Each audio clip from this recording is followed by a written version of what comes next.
Hello, hello, hello, hello. Yeah, what can I say?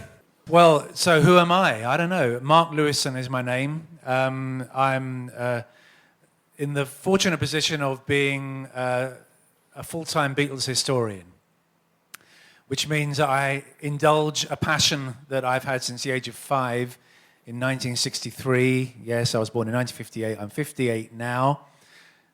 These guys from Liverpool have been in my head and in my heart for 53 years, since I was a wee lad. And it just, without my planning it, it actually became a job. It became a vocation. I get paid reasonably well for doing something that I absolutely love to do.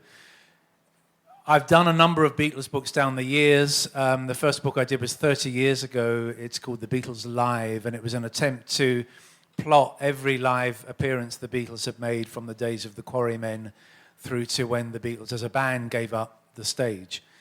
And that led to one or two or three or four other books. I did the book of the Beatles Recording Sessions, and I did a book of the Beatles Landmark Places in London. It's a kind of a tour guide book for Beatles London. But those were all reference books of one form or another, and with the trilogy that I'm writing, The Beatles All These Years, only one volume of which is presently finished and out. This is an attempt to write it as a long-form narrative. And it's a very big project. It's something like a 25-year full-time project to actually do all the research and the writing of some very complex books. Along the way, I do, as a matter of routine, thankfully, get offered quite a few other projects that come along from time to time. And I generally say no, because I don't need the distraction. I've got my work cut out writing the trilogy. But the book that you see on the screen there, which is just out, is actually a bit of a side project for me, in that it was offered to me a couple of years ago, and all I have to do for this book is write the introductory narrative. So there's an introductory text, and there are some captions, and then I do some more words at the end of the book. But essentially, it isn't a words book, it's a photo book. And Phaidon, the publishers, are publishers of high-quality art and photographic books. This is not a rock book as such, as you might know it. This is a photographic book, printed on beautiful paper. And it was offered to me as an opportunity, and I wanted to do it, A, because I've always thought A Hard Day's Night is an extraordinary piece of work and deserves to have the spotlight shone on it whenever it can. And also because the research that I had to do for this book is very much what I need to do anyway, because it's actually part and parcel of volume 2 of the trilogy I'm writing. So it wasn't really too much of a detour for me to stop work on the main project for a few weeks and get involved in this book. And it's just out, and that's really what this event is about. It's about A Hard Day's Night, a private archive. Now, why is it a private archive? Well, because A Hard Day's Night is something most unusual in its field, in that it's owned not by the Beatles, but by a man in California called Bruce Karsh and his wife. Bruce and Martha Karsh are philanthropists, and they want to do something good and constructive with their money, and they bought A Hard Day's Night when it came onto the market discreetly a few years ago. It came on the market because the man who originally produced the film, Walter Shenson, an American, he died, and his children decided to realize the value of the asset that he had, which was the ownership of this film and all the materials that go with it. So A Hard Day's Night came quietly onto the market. It was bought not by the Beatles, Apple. It was bought by Bruce and Martha Karsh. And they are responsible owners for it. They love what they have. They were heavily involved in the beautiful 50th anniversary DVD and Blu-ray restoration of A Hard Day's Night that came out 2 years ago. And as well as buying the film, they bought the archive. And the archive contained about 2,500 mostly unseen photographs of the Beatles taken by the unit photographer. It was a man called Bert Cann, and he was employed just to be there every day and take photographs. A few of them were used for publicity, but most of them were never even printed. and they have them all as negatives. And they've done good high-res scans of every single image, and the best of them are in this book. So the book is really a great opportunity to see the making of this extraordinary film in a way that you won't have seen it before. Very good photographs indeed, and beautifully printed. So that's what this is about. And I'm going to say, interrupting, that Mark is going to talk through some of the fabulous photos from the book, go through some of the background of the film and anecdotes related. I will ask a few questions along the way. But it's a wonderful book. Mark undersells his essay. It's one of the best essays I've read on Hard Day's Night. And it's a great book. I'm going to ask a question. And why do a pop band on the up make a film? Well, in those days, we're talking here about the early 1960s, if you were successful, and particularly successful, there might be an offer to make a film. So Cliff Richard had made, he was in Serious Charge, and then he did The Young Ones and Summer Holiday. Adam Faith made a couple of really awful films. I think there was talk of Billy Fury making a film, and he did eventually make one. So if you were successful, you made a film. Elvis made films, Cliff made films, and it became this thing that you would be offered. However, it's the kind of film that they made is what's really crucial here, because the kind of films that were made, well, there were two types of rock and roll film. One was what was disparagingly known as a jukebox musical, in which various hit artists of the day would stand before the cameras. They would go to the studios for one day or maybe even half a day, do a number or two. There would be the thinnest of plots that would weave this disconnected bunch of songs together. And then they would chuck this out. The low budget is absolutely the word for it, or the phrase for it. The Beatles, as soon as they had a hit record, were offered the opportunity to be in a film like that. And they knew, because they had been going themselves to the Odeon or the Gaumont or the Palais Deluxe or wherever it was here in Liverpool. They always went to see whatever was around, and they knew that those kind of films were really dire, and they didn't ever want to be in one. And as soon as they were successful, they were offered the opportunity to go to a film studio and be in such films, and they said no. Now, this was highly unusual, because usually, for a start, the manager of the group would tell you, you're going to be in this film. Oh, that's Colonel Tom Parker mode, isn't it? Well, yeah. I mean, artists very, very rarely in those days had any say. You would do as you were told, and there was this kind of parent-child relationship there. So the artist might not want to do it, but they would have to do it because they'd been told to do it. The Beatles told Brian Epstein, their manager, from the start, we're not going to do any of those films. If you get any offers, you can tell them where to go. And Brian did get those offers, and Brian said, look, you can if you like, you can be in this film. And they said no. And this is a mark of how extraordinary they were as artists, because they had no knowledge when saying no that there would ever be another opportunity for them to say yes. So they were, in essence, putting their foot down and saying, we would rather not be in a film than be in one of those films which we, as cinema goers, laugh at as being risible. Remind us of their age at the time. Well, at the time they're thinking thoughts like this. They are John and Ringo, the eldest. They're 22. Paul is 21, and George is 19, going on 20. So they were of one mind on that one, and the Beatles always did decide their things unanimously. So they didn't want to be in a film like that. So the question was, would they ever make a film? Well, they themselves made the first approach. There was a Liverpool Welsh writer called Alan Owen, who many of you here might know the work of Alan Owen. He lived in Aigburth and was born in Liverpool, but had actually spent a lot of time in Wales. And he wrote the play on television in 1959 called No Tram to Lime Street, which was a real hard-hitting social drama about life in Liverpool at the tough end. And in fact, it was such a frank portrayal of Liverpool life at that time that if you go back through the library copies of the Liverpool Echo or the Daily Post, you will find shoals of letters from readers complaining that this play was actually too honest because it was seen on ITV across the whole of Britain.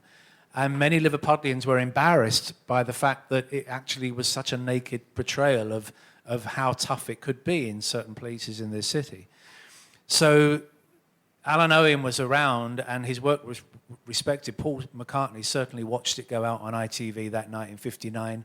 I think Brian Epstein did. I'm not sure about the other Beatles, but they all knew who he was.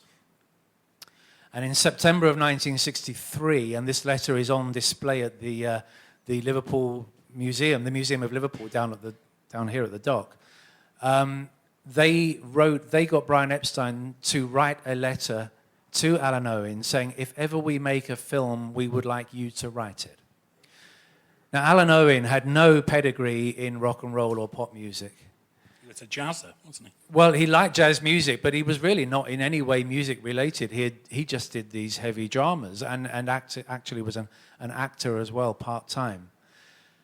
And yet they turned to him and said, if ever we do something, we would like you to do it. Now, why? A, because he hadn't done anything in rock and roll before, that was important. And B, because he knew the cadence of Liverpool speak. He knew the way that people speak up here. He knew the phrasing, he knew the lingo. He in particular knew the Beatles' own personalities because he spent time with them. And only a Liverpudlian could have written a film for the Beatles at this time because nobody else would have captured the way they spoke quite so well as he did. So they wrote to him saying, if ever we do a film, would you do it? And within about a month of that letter, actually a film was on the table. And the reason why they took this one seriously is because they knew they would have a chance to influence it. It came from United Artists, the American film company. The Beatles were not yet big in America, but United Artists, though an American company, had a European operation and in particular an office in London. And they were making this film in order to own the copyrights in the songs, and they would make their money, if not from the box office, then from record sales. It all turned out quite different from that, but that was the premise. And they had the opportunity, the Beatles, to meet a man who was being proposed as the director, and that was Richard Lester. Richard Lester was the most perfect guy who could have ever directed a Beatles film, because he had, though an American living in England, he had immersed himself in the world of comedy that the Beatles loved. In particular, he made the TV versions of The Goon Show. So, by remarkable coincidence, and these kind of things happen all the time in the Beatles story, their records are being produced by George Martin, who had worked with Peter Sellers and Spike Milligan and Michael Bentine. And now they're meeting a guy who's going to direct their film if they like him. And he's the guy who made The Idiot Weekly, Price Tuppence, and Show Called Fred and Son of Fred. These 1956-57 ITV comedy shows in which it was basically the Goon Show on TV with a budget of about 3 shillings. But somehow or other they managed to do it, and they were all watching this in Walton and Wavertree and Allerton and Toxteth. And now they were meeting the guy who made those TV series. So they were very happy to accept Richard Lester as the guy they would make the film with. So what with that and Alan Owen as the writer, who was their choice, they proceeded. And instead of saying no, this time they said yes. Okay. Well, we're going to go through some of the photos. We're going to talk through them. Then we are going to put the mics out to you. You can ask questions regarding Hard Day's Night, the book, but also other things related to the Beatles. I defy you to find a question that Mark won't answer in a fulsome and detailed manner. His retention of data is phenomenal. Okay, shall I click? This is the first photograph in the book, or at least it's the photograph that is opposite the essay which begins the book. And the reason I chose this picture for that placing is because Richard Lester had made a film in 1959, and you can look at it on YouTube. It's called The Running, Jumping and Standing Still Film. It's an 11-minute short. It has no dialogue. It's not silent because it has some incidental music, but it is an 11-minute short in which Peter Sellers, Spike Milligan, and various other people like Leo McKern, who ended up in Help, Bruce Lacey of the Alberts, who was a George Martin parlophone act, and some really kind of eccentric comedians. They all were in this film called the Running, Jumping and Standing Still film. Now, in 1961, the Beatles were in their pomp in Liverpool. They were playing cavern lunchtime sessions, and they all in their leather. And they would do 2 sessions every lunchtime from 12 till 1 and 1 till 2. And then at 2 o'clock, or soon after, they would come out of the cavern sopping wet with sweat, and quite often have an evening gig in the cavern as well, or somewhere else in town. They would not go home every time. Sometimes they stayed in the city and killed a few hours before the evening. They're young lads around town. This is their job. They earn enough money from playing gigs. They don't actually have to have a job. So they're looking to kill time. Now, the pub's always closed at 2 or 2:30 in those days. So what did they do? They used to go to a place called the Tatler on Church Street. Now, the Tatler was a news cinema. Some of you will remember news cinemas. You used to get them by stations or in shopping centres all over the country. They would show newsreels, because a lot of people still didn't have television. They would show Tom and Jerry cartoons. They would show Laurel and Hardy films, and they showed the Running, Jumping and Standing Still film. You could walk into any of these cinemas at any time and leave at any time because everything was on in rotation. And they would sit there through the afternoons watching the Running, Jumping film in endless cycles. And it absolutely was their sense of humor. So when they find that their film, if this director they're being introduced to is the guy who made that, then they want him to be the director, Richard Lester. And they end up, by design, in their film, running, jumping, and standing still themselves. We can actually see it in this picture here. That's exactly what they're doing. They are making now, and loving every second of making now, their own running, jumping, and standing still film. It's only 2 to 3 years after they were looking at this at the Tatler in Liverpool in Church Street, and now they're making films themselves and having that kind of fun. And this is them absolutely in their element here.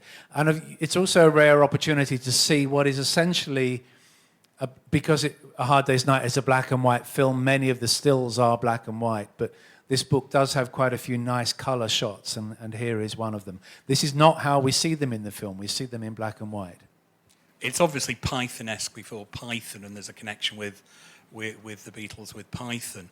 But this became obligatory, didn't it, in other rock and pop films? I'm thinking of TV, the Monkees, all that. But I guess they did it first. They did it first, yes. I mean, Cliff Richard wasn't making any films like this. They didn't want to make a film like Cliff made. That was one of the first things that they said when they said to Richard Lester, was not what kind of film they wanted to make, but what kind of film they did not want to make. And this is a crucial thing about the Beatles that always stood them apart from everybody else around them, all their contemporaries. They were very certain of what they did not want to do. And it was the job of Brian Epstein as their manager, who would get it in the ear from them about what they were not going to do, to actually ensure that when they turned up on set, it was going to be the way they wanted it. They kind of, Brian Epstein was the Beatles manager, but they gave him direction at all times about what kind of things they would tolerate and what they wouldn't. They always had a lot to say for themselves, these guys. And yes, of course, it becomes the Monkees. Help and A Hard Day's Night become the Monkees, and so much else that followed. And Richard Lester, the director, when it was explained to him or put to him by somebody once that he was, possibly without realizing it, the father of the pop video, demanded a paternity test. Because he didn't want to be in any way associated with some of the not so good things that were being done in the name of pop videos. But all the same, there's a clear line of provenance here from the Beatles to everything that followed. Well, I mentioned Brian Epstein. That's him on the second left there. This picture is in the book because it needs to tell the story. The man on the left, his name is George Bud Ornstein. He was the American in London who actually okayed the making of this film. United Artists essentially were the first Americans to get the Beatles. And the reason that they got the Beatles when everyone in America was unaware or uncaring about them was because he was based here. And here was where it was happening. It was all happening in Britain. The man on the right is Walter Shenson, the producer. He, like Richard Lester, was an American in London. Interesting thing about A Hard Day's Night is that it's a quintessentially British film, but it's got an American producer and an American director. But they were both Anglophiles. They didn't just arrive here to make the film. And that shows, because this film, as I say, is just so British. Brian Epstein, there are not many pictures of Brian in the book because he wasn't always there. He was managing the world's hottest act. And also other acts. Cilla Black went to #1 for Brian whilst the Beatles were making A Hard Day's Night. He was under immense pressure and so therefore not always on set. And there's Paul, who is, what is Paul McCartney here? He's 21 years old, and absolutely on top of the world at this point, because between its conception and its shooting, the Beatles go from being huge in the UK to being huge almost globally. Certainly they've cracked America. They cracked America just before they began shooting this film, which meant that everywhere they went during the making of this film, there was a posse of pressmen and photographers because they were suddenly the world's hottest act, not just Britain's hottest act. And is it that gave them the power to do what they wanted on the film? No, the Beatles had always been doing what they wanted from the very start. They appointed Brian Epstein as their manager in order to get what they wanted, which was tell Brian what they wanted and he would make it happen for them. Because I know the American producers did moot the idea of, wait for it in Liverpool, dubbing the accents. Can you imagine that, a Beatles film done? But do you want to just talk about... Well, they had immense power, the Beatles, and they were not going to assent to anything that they didn't approve of or didn't like. And there was mention at one point, one of the United Artists guys in America on seeing a preview print said, didn't quite understand every word these guys are saying. Where are they from? Is it Liverpool? Maybe we ought to redub the voices, and that was absolutely out of the question. The film actually pays no heed whatsoever to the fact that the Beatles have broken through in America before it's shot. And it's so subtle in a great many ways.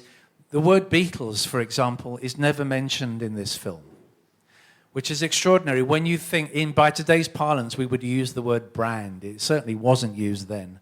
But they were the world's hottest brand, if you like, at that time. And yet they completely resisted, everybody on the crew resisted any notion of mentioning that in the film. And it was that kind of subtlety that runs throughout this film that actually is part of why it has sustained for so long, because nothing is labored. Nothing is in any way done to accommodate a particular viewer who might be in Utah or Minnesota or Calcutta or anything like that. You tune into the film doesn't tune into you, and by being that subtle, it comes across in this ultra pure way. Not only then, but still now. It really is a quite remarkable piece of work on every level. The Beatles' role in it, of course, but also the role of director Lester there on the left, who was comically bald, considering he was directing a film with the men with the most famous hairstyle in the world, known everywhere for their hair. Even those who hadn't heard the music knew they had long hair. Bald film director, cue jokes. Alan Owen on the right there, he's the writer. He's the guy from Egbert who wrote this film, and whose lack of knowledge of the pop world was absolutely essential to not falling into any of the pitfalls that the other films did. Now, I've got to say, I mean, we talked about jukebox musicals. I mean, this one has been called the Citizen Kane of jukebox musicals. It is a great film. It comes high in all polls of films of the 1960s. But they're kids, aren't they? We've already established they're in their early 20s. Is the freshness, is the humour coming from the pen of Alan Owen, or is it them? Well, he hung out with them. He went to Dublin and Belfast and then back to London with them. He spent 3 days with them in early November '63. And that was the crucible of Beatlemania in the UK was November, December 63. They had just done the Royal Variety Show that week. And they were the hottest of hot news. They were stars on a level that had never been experienced by anybody before. This was all new that they were experiencing. Which is why nobody in the world could ever really know what it was like to go through that but them themselves, because no other star at any time has ever experienced that level of adulation, and that is to this day. So he hung out with them, and being a writer and being at least half Liverpudlian, knew the way they spoke, he knew the rhythm of it, he knew the kind of humour that they had. But they also gave him a lot of material. The opening scene in the film is set on a train.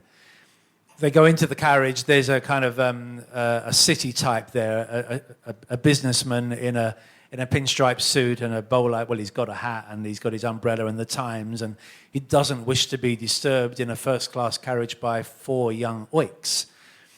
That scene actually had happened to the Beatles, and they told Owen this, and although he gave it a better punchline than they had, it was exactly what had happened to them, either on a train from Liverpool to London or London to Liverpool. The film is, in essence, it's Liverpool to London. They don't make that clear, but in essence, they are boarding at Lime Street and they're going to London to do a TV show.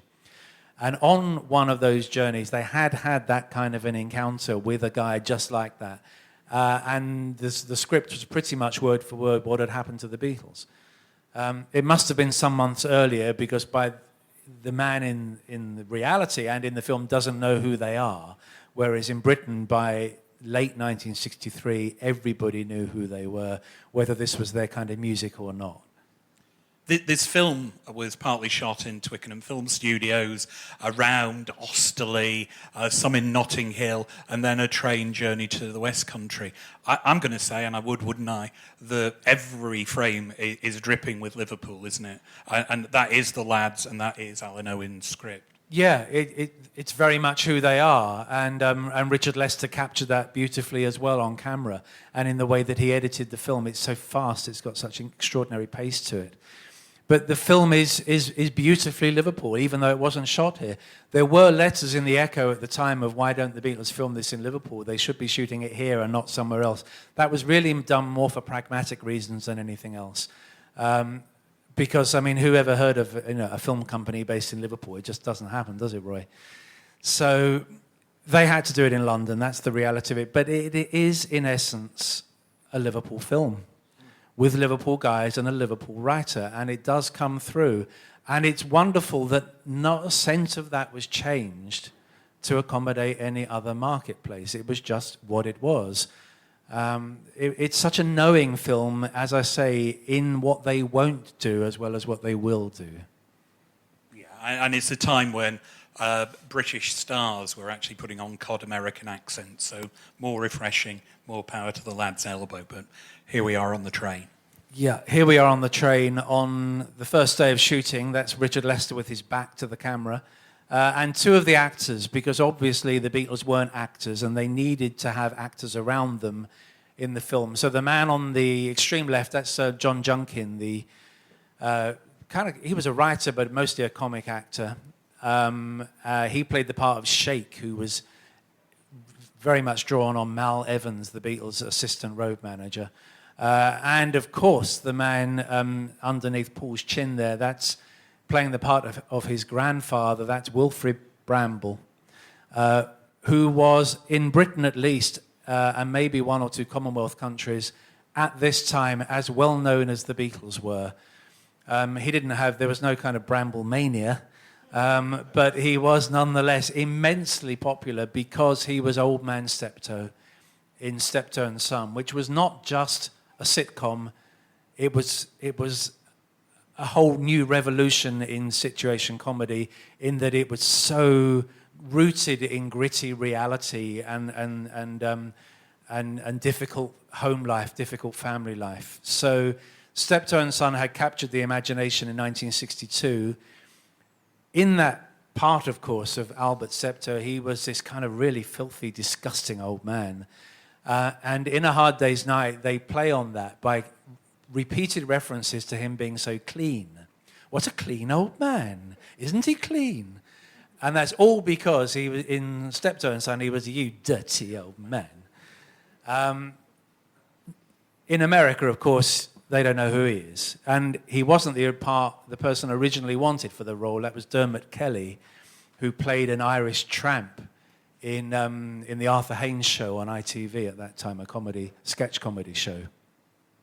But he was wonderful, and he becomes, in essence, the foil of the film, because though it is meant to be 36 hours in the life of the Beatles, there does need to be a bit of an anchor to the plot, and the plot is that Paul's grandfather is with them, and he's a mischief maker.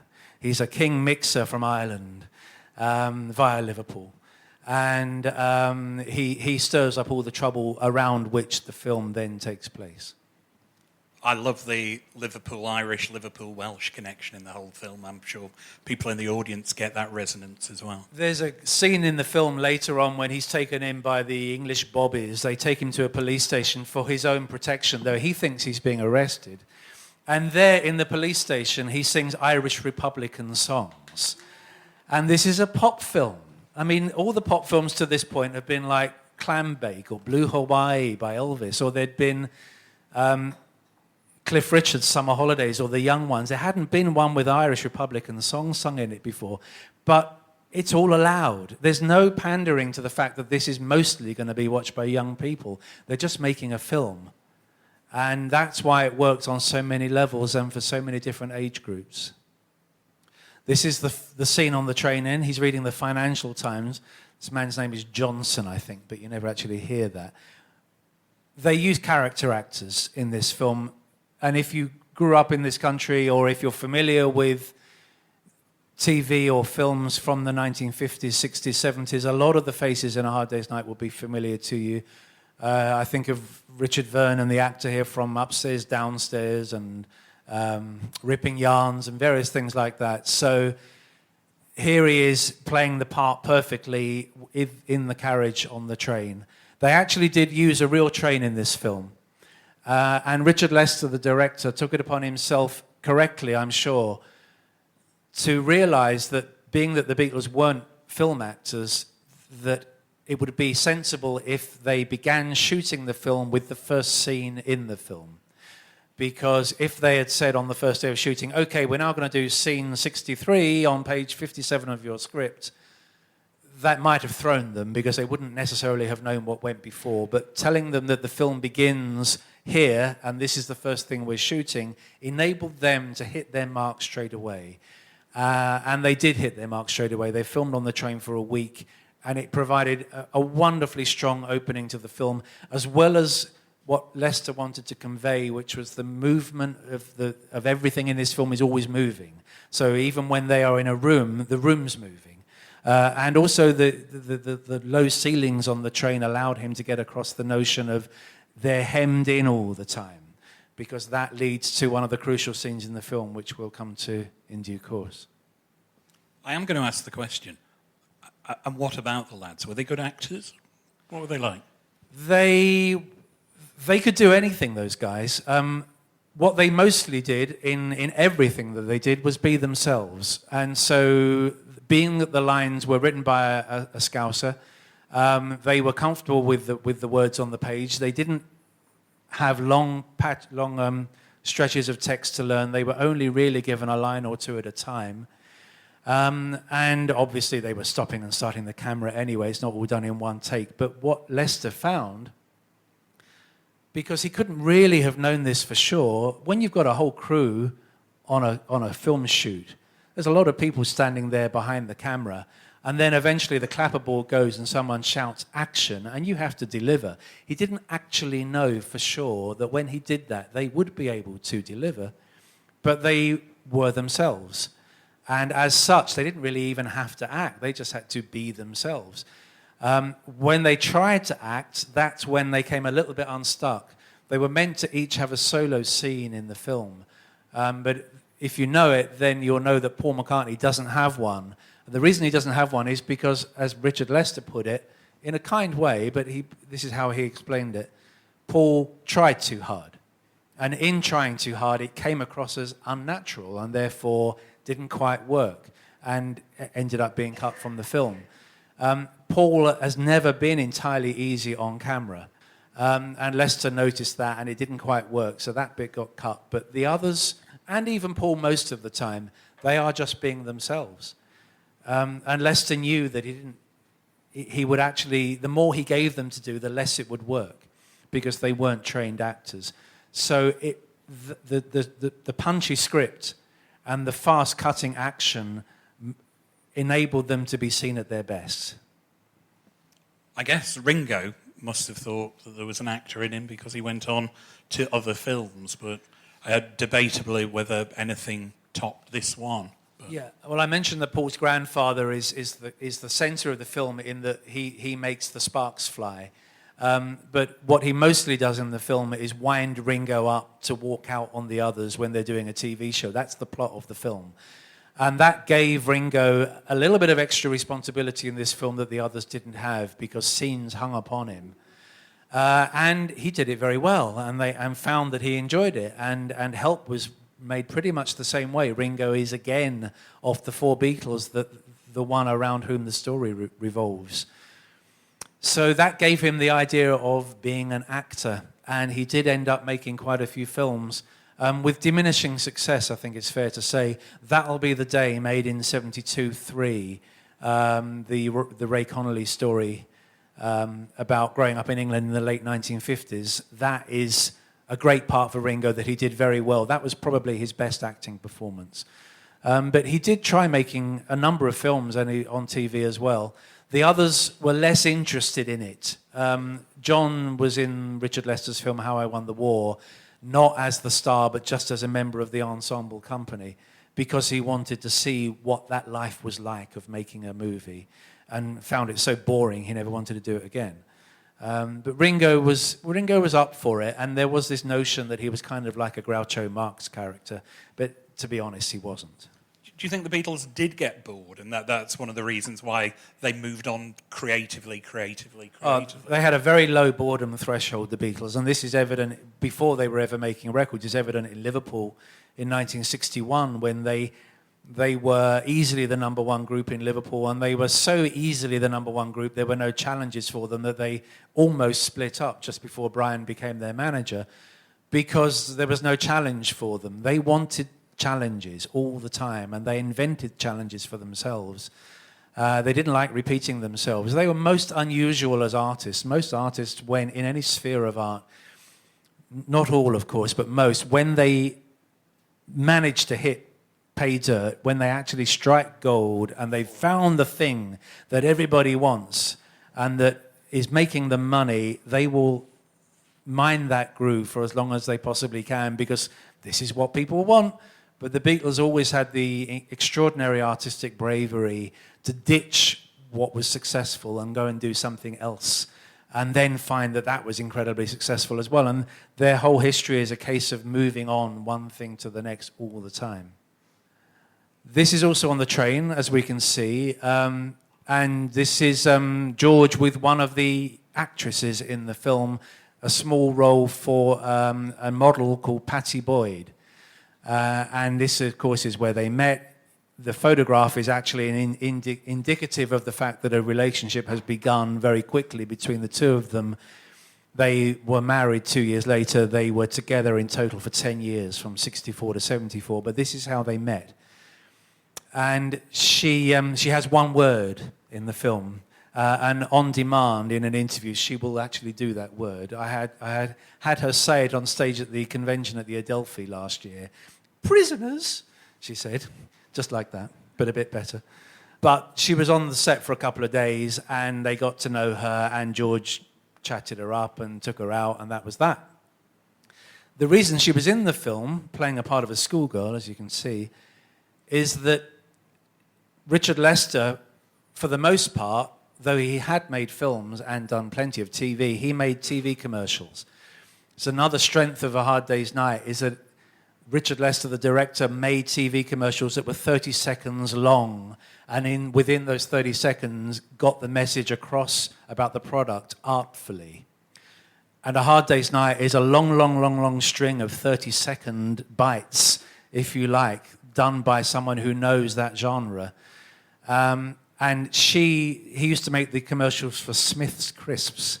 Smith's had the little blue bag of salt inside the packet, which was often damp, and you were meant to sprinkle them over your crisps. And she was the Smith's Crisps girl in his commercials. So when he was casting around, he knew to go for Pattie Boyd, and because of that, she ended up marrying George and then Eric Clapton. So her life changed from the moment she was cast in the film. I chose this picture for the book and for this presentation because it says everything about the Beatles' immense popularity at the beginning of 1964. They were not just number one on the charts. They were not just selling 1 million records, which was in itself an unbelievable feat. They were known to everyone and pretty much loved by everyone. There were some, of course, who took the position, as people will, of I don't like them and all that kind of thing. But mostly, everybody loved them. They were the most loved celebrities, if I can use that word. They were rock and rollers, is what they really were. And rock and roll had never been liked by anybody other than teenagers. But they were loved by everyone. Black and white, young and old, poor and rich, upper class, middle class, working class, grandparents, infants. An unbelievable reach. Now, being that the film was shot to begin with on a train, there had to be a lunch break every day for an hour. Filmmaking was unionized. There had to be a clear 1-hour lunch break. So wherever they were on the train, it would pull into a siding somewhere and they would all have lunch. And that gave the public the opportunity to get up to the train. And wherever they were, I have done this myself, I go through the local newspapers for the whole of the route between Paddington and the West Country, which is where the train was traveling, for 6 days. Wherever they stopped, or even when the train didn't stop and it's just passing through, it made the local newspapers because schools would turn out. All the kids wanted to see the Beatles go flying through the station at 60 miles an hour, or maybe even stop. They stopped one day in Minehead, and everybody, the whole town, went to the railway line to see them. And there was a whole page in the newspaper the following week detailing every single thing about what they ate and who the people were. And there's unbelievable film of it as well, film footage of it. This picture just captures British Beatlemania for me, with the Bobby in the background and the woman who is obviously in love with Paul McCartney. You can just see it. Not necessarily in love that she might just want to mother him, but there is an affection there. You can see it in her eyes and in her body language, and reciprocated by Paul back to her. The glass is separating them, but that is the popularity of the Beatles in March 1964 in one photograph, and it's a picture that speaks volumes for me. When they began making the film, it wasn't going to be called A Hard Day's Night. It didn't have a title. There was a notion that it might be called Beatlemania, but they were never going to accept that because the Beatles themselves never liked the word Beatlemania. It wasn't their word. It was a label that people had stuck on them or stuck to what they created. They were never going to celebrate it by making their film that title. Again, you can only imagine what Freddie and the Dreamers might have done if they had the opportunity to do. They, in fact, did make their own film, but they would have called it their version of Beatlemania. But the Beatles were far too cool for that. It's too obvious to call it Beatlemania. So it went without a title for quite a long time. And it was Ringo who came up with the phrase A Hard Day's Night. Unwittingly, but he often did come up with titles for them because he had missed out on a lot of his education and he was a little bit uncertain about his grammar and the English language. He only read comics. He didn't read books as such. So he would come up with these things like he would order slight bread in a restaurant, and they just fell about when he said these things. Slight bread, like meaning a small portion. Tomorrow Never Knows, the song title on Revolver, is a Ringoism. And A Hard Day's Night is a Ringoism. It doesn't really mean anything, and yet it says such a lot. And it was quite simply, they'd been in the studio, I think a BBC radio studio, all day doing sessions, came out thinking it was still light and it was dark. And he said, oh, that was a hard day. And it was dark. And he said, it's night. Hard day's night. And John put it into one of the poems in his first book. At the same time as they're making a film and being number one in America, John's got a book out at this time. They were everywhere, doing everything. And he put A Hard Day's Night into a poem called Sad Michael.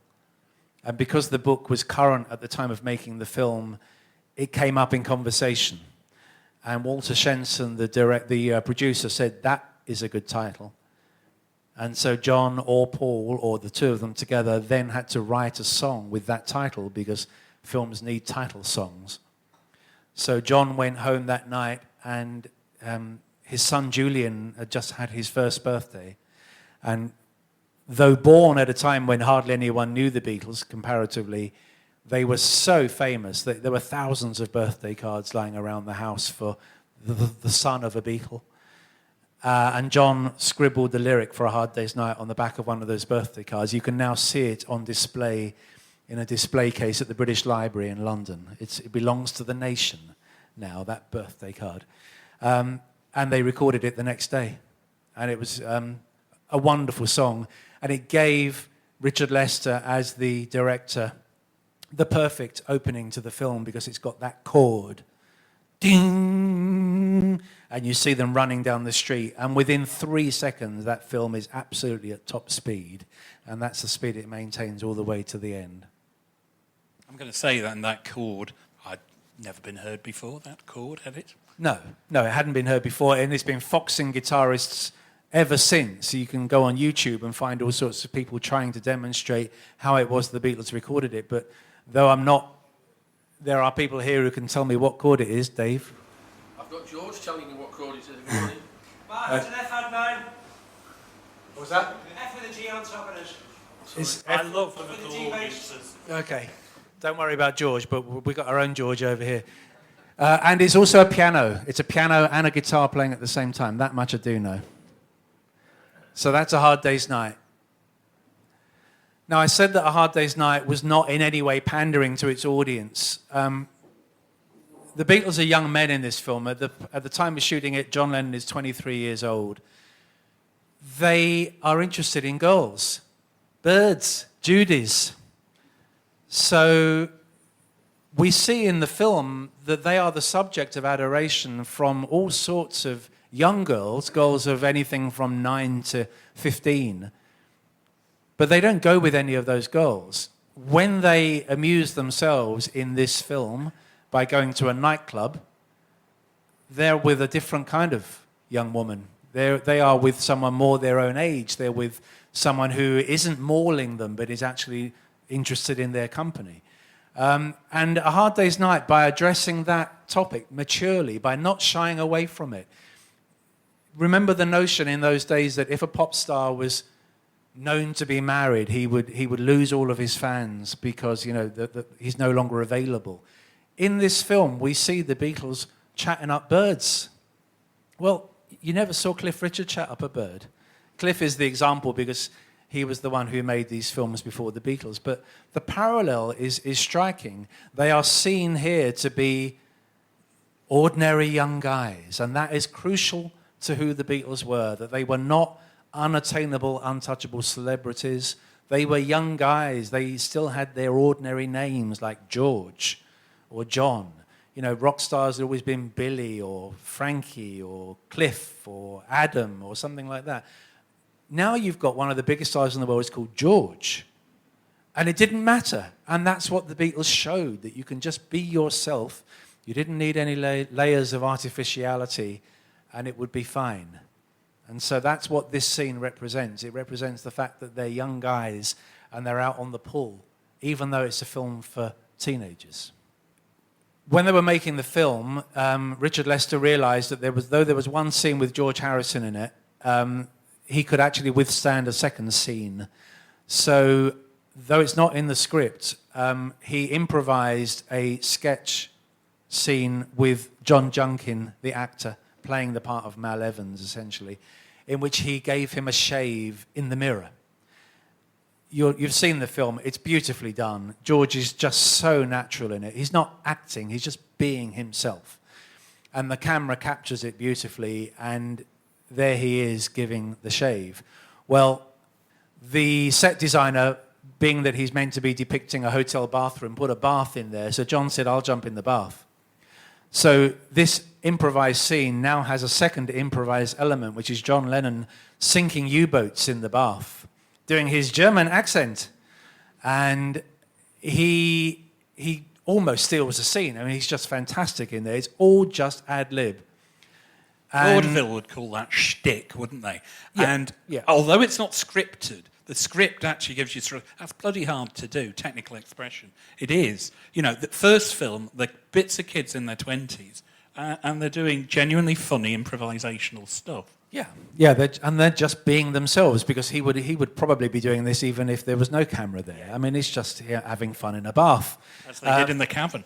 Yeah, exactly that. One of the a guy called David John, who was a really good interview for Tune In, the first volume of my trilogy, since died unfortunately, told me that he used to go to the cavern a lot, and he said the Beatles were a rock and roll goon show, and that is exactly who they were most of the time. They were always seeing the funny side of things. They had a surreal and quite scabrous sense of humour.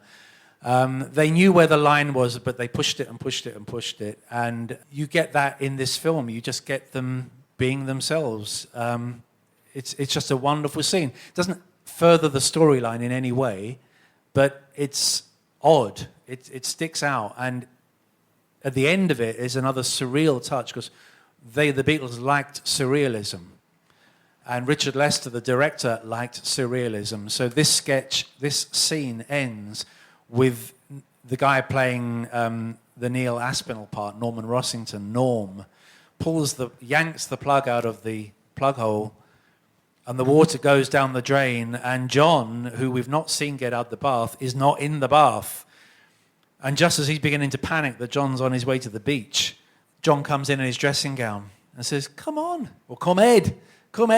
Throughout this film, they're always saying, come Ed. So, come Ed. And out they go. We saw the picture of them running in the field, which was a shot in Isleworth near London Airport in West London. Most of that scene was set in this field, which is actually in Gatwick Airport in Surrey. Richard Lester realised that because the Beatles spent such cooped-up lives, their life was... It all stemmed really from a conversation that Richard Lester had with John Lennon when he said, what was Sweden like? Because the Beatles went to Sweden just after they first met. And John said something like it was a car and a room and a room and a car and a car and a hotel and a hotel and a TV studio. In fact, that line is used in the film. Wilfrid Bramble's character says it, because that's what they were doing now. They were that big, that much in demand, that they were just going from engagement to engagement. So Lester made the film this kind of cramped, difficult, always low ceilings, and there's always stuff in the way between them and whatever else. And then they can't take it anymore, and they're in a TV theatre, and they burst out through the door, go flying down some steps, and run about joyfully, exuberantly in a field. And this is the making of that scene. And they were filmed from a helicopter from above as well. And he put the music of Can't Buy Me Love to this scene as a placeholder. It wasn't meant to be there, but it was. He edited it to that music, and they became locked together, so it stayed in the film. Can't Buy Me Love wasn't originally going to be in this film. But it's a wonderful scene, and it just shows them as so energetic, so full of life and vigor and fun. They will do all the things they're meant to do, like turn up and do that TV show, but really they also want to run around in a field. And the film just has that energy all the way through it. It's another ad-lib scene. John's little cameo with the actress Anna Quayle, who was quite well known from British films and TV in those days, and also had just been on Broadway in Anthony Newley's musical Stop the World, and had won a Tony Award on Broadway for her part. She just turned up and did this with John, but it's a beautiful little scene. Again, John on camera was just exactly as he was off camera, which was natural, funny, and had the most incredible sense of timing. I would maintain that John Lennon is up there with Eric Morecambe and Phil Silvers as comedians with the greatest sense of comic timing ever. You never see John Lennon mistime a joke or a gag or any kind of a punchline. His ad-libs are devastating and his timing is just sublime. So this is a beautiful little scene in the corridor of the TV theatre. And this is George's scene with Kenneth Haig, the actor on the left, who mistakes him for someone who's going to give them feedback on shirts, what shirts are going to be in next month, what's going to be trendy, as if these things could ever really be determined. What really was trendy in the 60s was whatever the Beatles wore, because within a week or two everybody else wanted to wear it as well. Kenneth Haig was also on the West End stage. At this time he was in Caligula, and either he or his agent decided that though he would be in this film, having his name in the credits may actually do him some harm, because he's a proper actor and these are just, beat musicians. So, be in it, Kenneth, take the money, but don't put your name in the credits. So his name is not in the credits of this film, but he still had to accept for the rest of his life, everywhere he went around the world, people going, "You're the guy who's in the Beatles film," because having an association with the Beatles always overshadowed anything else that anybody ever did. Just on this scene, which is set in an ad agency, there's film, part of the film's in a TV studio. There's a knowingness and a kicking against establishment, isn't there? I mean, the old gent on the film, the sort of major type, the Beatles knew who they were, but certainly knew who they weren't, and were kicking against what they weren't. Yeah, but they don't do anything as harsh as telling the guy, where to get off or anything like that. They just say, "This is not for me," and there's suddenly a realization that actually you can't predict. Older people can't predict what young people are going to be doing or wearing or thinking tomorrow. In the Cliff Richard films, sorry Cliff, but in the Cliff Richard films, the older generation, they might not get the music that the kids are into, but they are this level of authority that the kids still kind of respect. And the Beatles, though not disrespectful, see no reason to respect anyone who has a stupid point of view. This was very much their take on life. It's not just A Hard Day's Night, but you do get it embodied in this film. This is the scene where the King Mixer, Paul's grandfather, encourages Ringo to think that the others are all taking him for granted, and that he should rush out and spoil the TV show, go off and enjoy life. Go and kiss a Sheila, is I think one of the instructions. So this is a crucial point, because the rest of the film from this point, or most of the rest of the film from this point, is about the hunt for Ringo, who's walked out on them.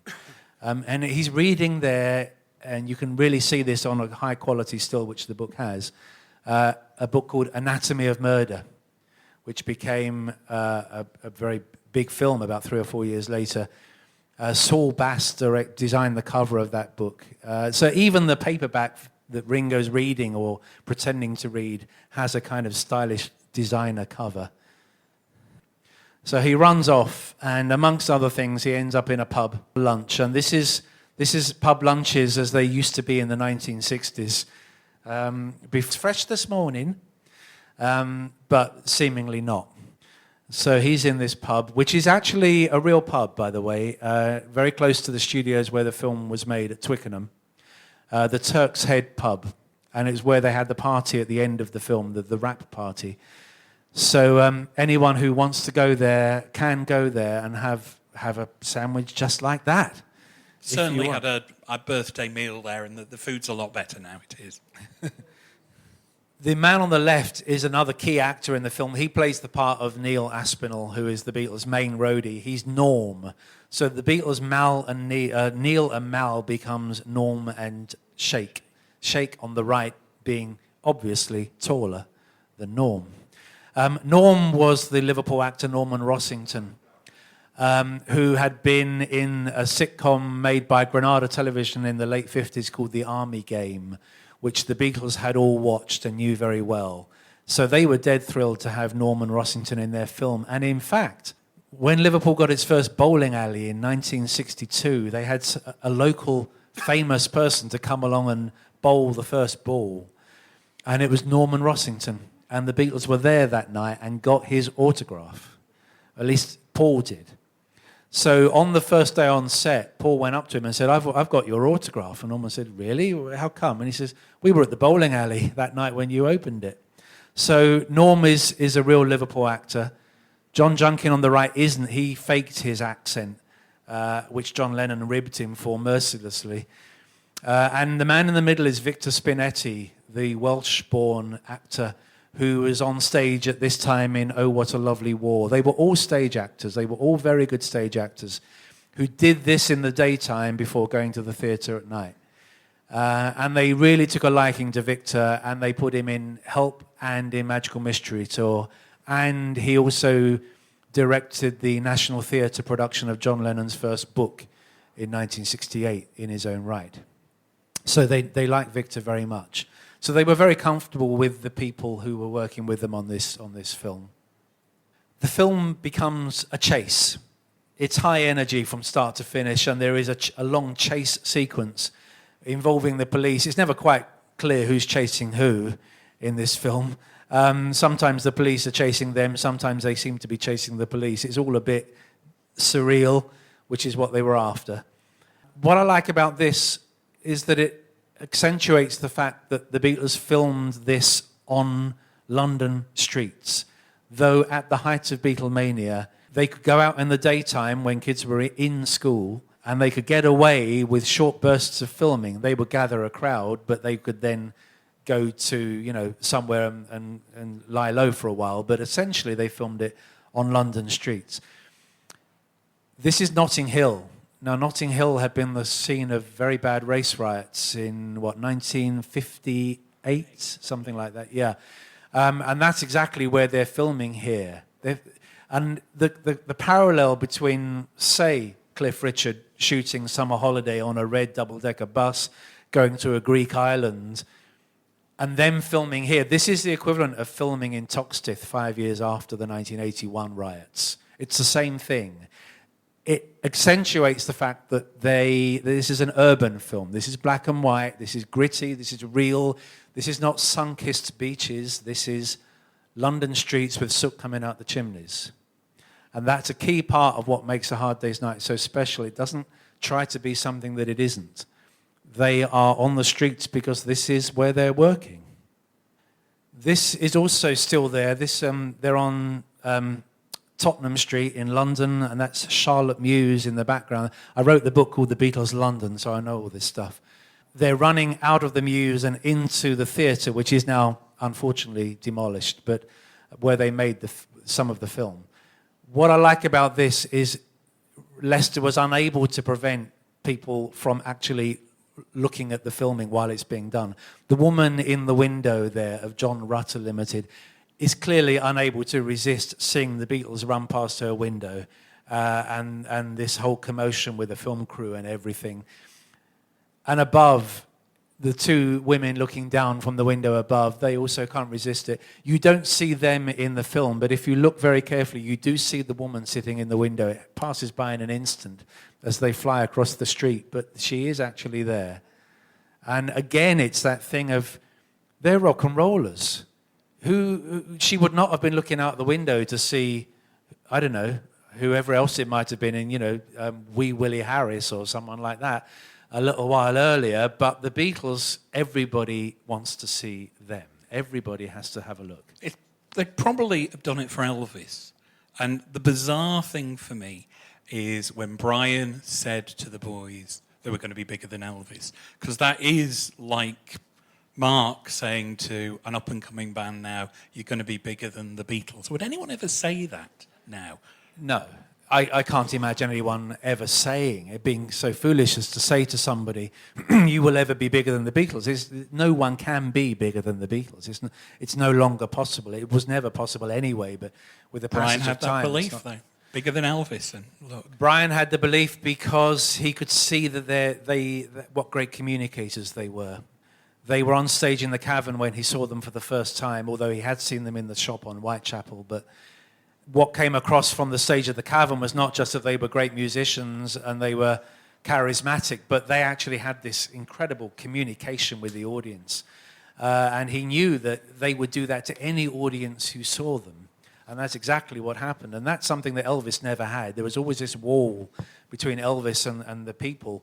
You would love what he did and the way he did it. I mean, Elvis on TV in '56 was sensational. And unlike anything anyone had ever done before. So artistically bold and courageous. But he didn't communicate with people in the way the Beatles did. And there were 4 of them. So if you found that John didn't communicate with you in that direct way, which would be a surprise because he did, it would be George, or it would be Paul, or it would be Ringo. There was always someone for everyone. The Beatles were always a group that everybody liked, all 4 of them, but one of them just that bit more. I'm more into Paul, I'm more into George, I'm more into Ringo or John. But you would always love them as a group. This was an extraordinary dynamic that they had that had never been tried or tested before, and has never been done anything like as well since. I don't know how clear these pictures are on the screen, but I mean, in the book, they are really pin sharp off the negative. This is the climax of the film, in that they have been working towards this thing of doing a TV show, and so the film ends with them doing a TV show. A clever premise on the part of Alan Owen and Richard Lester, that though we see the Beatles in many situations and scenes, though we hear their sense of humour and so on, at the end of the day, they are guys who get up on stage with 3 guitars and drums, and we need to see that. So a performance element in this film ends it, a bit like the Let It Be film ends with them on the roof on Savile Row. So A Hard Day's Night ends with a performance in about a mile from Savile Row, actually, in the heart of the West End of London. And at the end of that, they run out of the TV studio and tear off into this helicopter that takes them off to another hard day's night somewhere else tomorrow. Because the film very much conveys the impression that what this film has captured, it's eavesdropped on 36 hours in their life. But tomorrow is going to be another day just like this one, and the day after that will be just like that one, because this is who they are and this is their lives at this time. So they run off into the helicopter, which actually was shot the same day as them running in the field. It was the same helicopter that had filmed them. They now get into it and it goes up into the sky. Although I said to Richard Lester once, I'm surprised that you were actually allowed to take the world's most valuable cargo up in a helicopter, because helicopters do crash. But they had ridden in helicopters anyway. But was that not a risk, taking them up into the sky in this film? And he said, but I don't. You see the helicopter, you see them getting in it, and you see the helicopter go up, but actually it's not going up with them in it. So that was just a nice little bit at the end there. So the book has all of that, but everything is beautifully pin sharp, because they've all been scanned off the negatives, and they are excellent. As I said earlier, a beautiful book. Thank you for that, Mark. But we're not finished yet, because it's your turn, really, because we're actually going to have some questions from the floor. I've also got it's this social media. If I'm not very good with the computer, I'm equally not very good with social media. But we've actually had some questions put through on a hashtag, so I can ask some of those too. But if you want to go around with the mic, so any questions from the floor, just raise your hand. Right, going back to the scene, Mark, where George Harrison's reviewing the shirts, and he comes up with the phrase, dead grotty. Yeah. Now, in your research, how far back do you find the use of that word, grotty? Because prior to that scene, and I born and bred in Liverpool in Kirkdale, I was 18 at the time. I'd never ever heard, even when I watched them on stage, I'd never heard them use that word. Mm-hmm. Do you find any relevance of that word prior to Hard Day's Night? Or was it a one-off? Because after that film, it didn't matter where you went around the country, people were using that phrase, dead grotty. Yeah, never been used in Liverpool prior to that. Do you know of Yeah. any relevance prior to that? It's not always easy to define the etymology of a word, because there can always be someone who says, well, actually, you think that's the first time, but I found a reference so-and-so and so-and-so. But it's generally acknowledged that grotty is used for the first time ever anywhere in A Hard Day's Night. I would say so, because Yeah. I knew all the slang of Liverpool. I've never heard that word. No, and I've never heard any. I've never heard it mentioned in any film or But it did become a national. It became a national word, Expression, and yeah. thanks to A Hard Day's Night, it became an Yeah. international word Yeah, as well. yeah, yeah. I think it was Alan Owen's word rather than theirs. Was it? I don't think that they actually coined it. George says it, so it appears that he invented it, but I think it's actually an Alan Owen word. But again, the cleverness of that, because the Beatles did use Liverpool slang. But here's one that actually sounds like a Liverpool slang word that actually wasn't one, at least not until that film came out, and then everybody did start saying it. Yeah. Did you hear it a lot in Liverpool after the film was out? Well, not just Liverpool, Mark, but it doesn't yeah. matter where you went around the country. Yeah. People would use that phrase.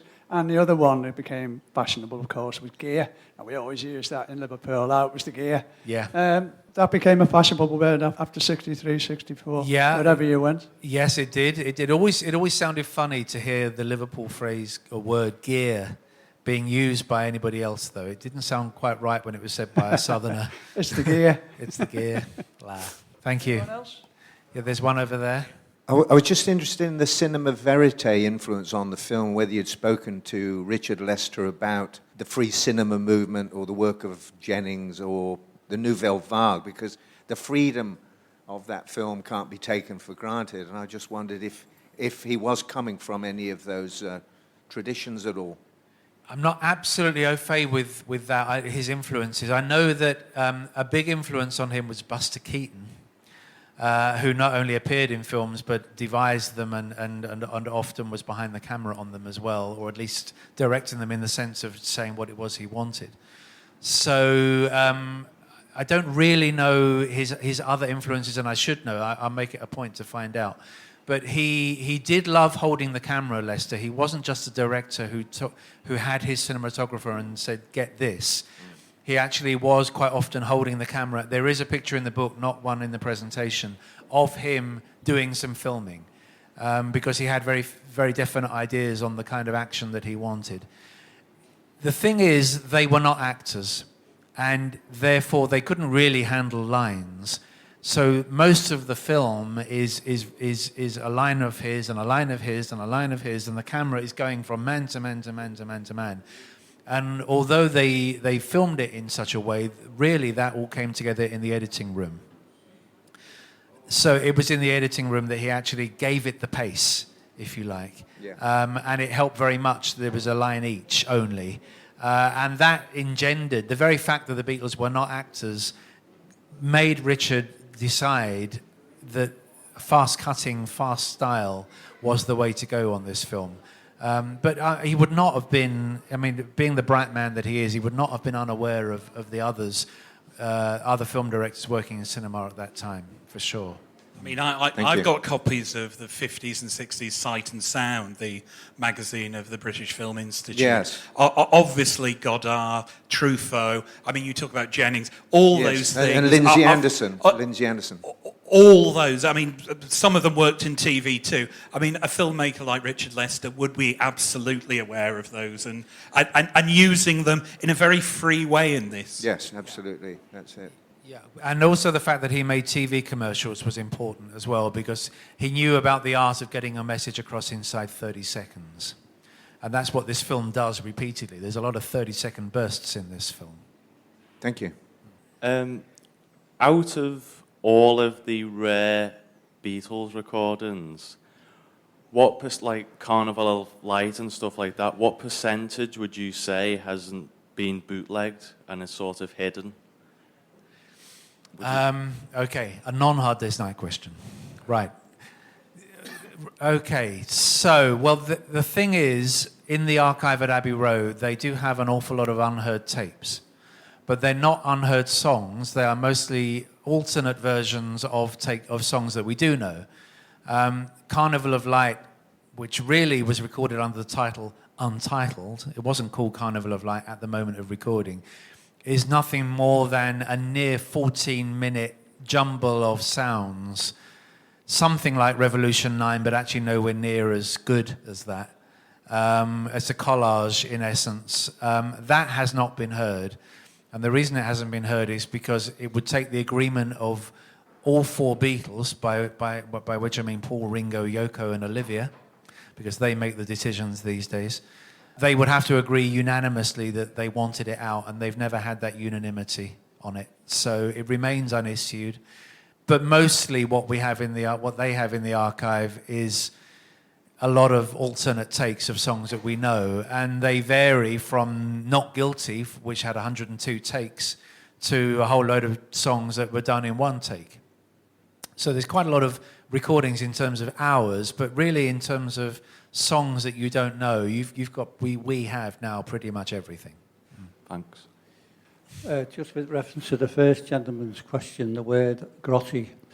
If you remember the series Heidi High, the Welsh lady with the reference to Wales Williams, you said that we put it in there. What did she used to say? We are grotty, aren't you, sometimes? So maybe it was from Wales. Just a thought, okay. Well, Heidi High was what, 1982, 83, that kind of period, wasn't it? So yes, but the point I'm saying is it could have originated from the Welsh connection from Mr. Williams, you see. Okay. From Wales. Oh, so Alan Owen with his Welsh, right, Alan Owen, his 1 foot in Wales and 1 foot in Liverpool. That's the point I was trying to make. Okay, thank you. Yes, interesting. Hi, Mark. A bit of an indulgence just really. Grotty, by the way, I was familiar with before the Beatles. It's an expression for something like dirty, old, and that sort of thing, grotty. I was very familiar with it. You had heard the word grotty before 64? Yeah. Okay. It might have come from Wales, I don't know, right, but I was very familiar with grotty. Okay. If I can have two questions, one related to A Hard Day's Night and one not. The Hard Day's Night one, more or less an observation, because when the Beatles came here in July 1964, the Lord Mayor's papers are, of course, in the Central Library, as you know, and there are letters or a letter from Wilfrid Bramble in that, who is furious that he doesn't get any attention when he came up for the Lord Mayor, for the Lord Mayor's civic reception for the Beatles. Yeah. And it strikes me as odd that, because surely he would have realised it when he was making the film. Yes. Yes. Absolutely. Well, he was, as I said earlier, I mean, as you well know, a very famous individual in this country at that time. Steptoe and Son was not just a sitcom, like we have sitcoms to this day. It was part of the fabric of British life very quickly from the point it was first shown, which was the start of 62. Another example of the British being very good in that period at whether you're making a pop film or a television comedy series, at rooting it in reality in a very gritty way. So he was very well known, Wilfrid Bramble. But as Spencer says, on file at the Liverpool Record Office is a letter from him complaining about the fact that when he came up here for the northern premiere of A Hard Day's Night, which was also the day the Beatles were given the civic reception at the town hall and were driven in a motorcade from the airport at Speke all the way into the middle of the city, with people lining the roads the whole time. He complained that he was overlooked the entire time, that no one paid any attention to him, and of course he was a star, and what on earth was going on? I've never been treated so badly in all my days. But it was the Beatles, and they always cast everybody else into shadow. Because of the enormity of their popularity, everybody was always in their shadow, and he should have realized, coming here with them, that no one was going to pay any attention to him. They might have pointed to him, but really they're looking over there at where the Beatles are. So he complained about that in a letter, which was and wrote about it in his autobiography as well. He had never been treated so badly. The extraordinary thing actually about Wilfrid Bramble, just very quickly, we live in a society now where we spend a lot of time judging today. We judge the past with the standards of today. The U-Tree scandal and all of that has had the effect of us looking at certain actions of the past and going, how on earth could we possibly have ever allowed that? Not recognizing that morals of the times do change. Wilfrid Bramble was in A Hard Day's Night, he was in Steptoe and Son, and he was in the Royal Variety Show before the Queen Mother in the same 12 months that he was also found guilty of an illegal act in a public toilet in Shepherd's Bush in London. But this was not held against him in any way whatsoever. And this is an important thing for anybody who's really looking back at history, as I do on a daily basis. You can't judge the past from the standards of today. Today, that action, that scene that he was involved in would have basically stopped anyone ever casting him again. But he was in the Royal Variety Show within a few weeks. So you have to judge this period from that. And that's an interesting, nothing to do with A Hard Day's Night, but it does tell you about this period of time we're talking about. Yeah. And my other question is, over the last few days, I've been playing this extraordinary new album by the Rolling Stones, in which they've tried to pretend that they're back in 1964 making a blues album. And my question is this: of the songs the Stones are doing in that album, which are pure blues songs, would the Beatles have known those songs in 1964, or is this a big difference between the Stones and the Beatles? Actually, I know the album is out and I know it's got great reviews. I haven't heard it and I don't know the tracks on it, so I'm not sure of which of the titles they would have known. But if you're talking about the Blues of Little Walter and Muddy Waters and Howlin' Wolf, if it's that kind of material they're doing, then the Beatles wouldn't really have known those very well, or at all. Yeah, well, it's not their hits, certainly. It's the sort of album tracks that they did, Little Junior Parker and the like. Right, so yeah. they wouldn't have known them. Anyone who knew that music in those days was on a mission to learn. And the Beatles not having a particular yen for that style of music, they wouldn't have been completely ignorant of it, but they really wouldn't have had the in-depth knowledge. The Stones were purists like that, Brian Jones in particular, and also Mick and Keith. They used to send away to America for these records. You couldn't get them here. Whereas the Beatles, mostly, they played what they called R&B, and Billboard called R&B, which was the Shirelles and the Isley Brothers and the Miracles and that kind of thing. So there were two types of R&B. The first time the Stones, Brian Jones of the Rolling Stones ever was in a newspaper was when he protested in a letter to Disc to Jack Good, the TV director Jack Good, who wrote a letter enthusing about the Shirelles as being wonderful R&B. And Brian Jones wrote a letter saying R&B is really Howlin' Wolf and Muddy Waters, it's not the Shirelles. But the Beatles loved that other kind of R&B. They didn't really know very well what the Stones knew. Anyone else in the audience? So a tune-in question, sort of thing. You say in tune-in that there's a case that could be made that each section of their history is the most interesting. For me, it's the pre-fame bit, 'cause it's the unseen bit and a lot of revelations in there. But is there any part of your research that you've been looking forward to finding out about and then been majorly disappointed with? As in, they weren't the people you hoped they would be, or they reacted differently to what you think they might have done? No, is the answer. No. Thanks. Okay, next. No, the answer is no, because first of all, I'm never hoping for anything. I'm just a sponge out there trying to find everything I can find, and with the mission to report what's interesting about it.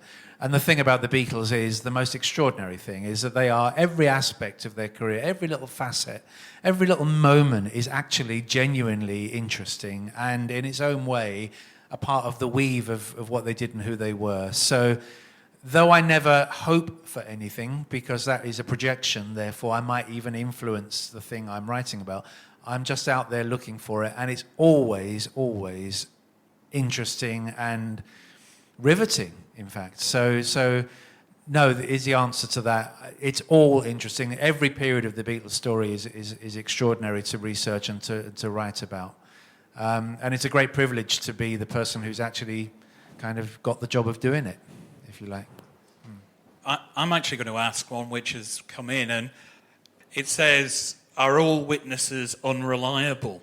I'm going to add to that, including the Beatles themselves. Oh, there's no way you could say that all witnesses are unreliable, but you have to certainly be aware that some are. And there are people all over the world, but certainly here in Liverpool, who I will not have in the book, because I know that what they're saying is really designed to enlarge themselves and not actually report what happened. So how do you actually verify what is true then? It's the ultimate historian's question. What's truth? Yes, that's a very good question. It is the ultimate question because there's no ultimate answer to it. You have to you verify what you can, how you can, where you can. But at the end of the day, you have to use your gut instinct. And I do have what I believe to be a very good gut instinct for what's right and what isn't right. But I wasn't present at when events were taking place, and I may be wrong. But I certainly, because you often get instances where two people witness the same event and remember it differently. And in those cases, quite often I will put both accounts down because it's not possible to know which one is right. And in a sense, possibly an element of both is right. But in a way, the fact that it's remembered differently shows you the frailty of history. Because, I mean, in the first volume of the trilogy is called Tune In, as we've just heard. I attempt to put the reader right there on the street or in the club or in the car where the action is taking place. And I do that by means of direct quotes or research of documents of some kind that actually give us the colour.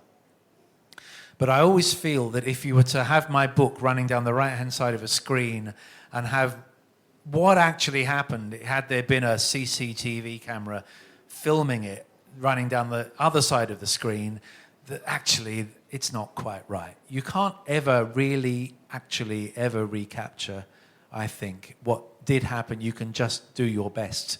So I spend years trying to do my best, but is it exactly as it happened? Quite often, no.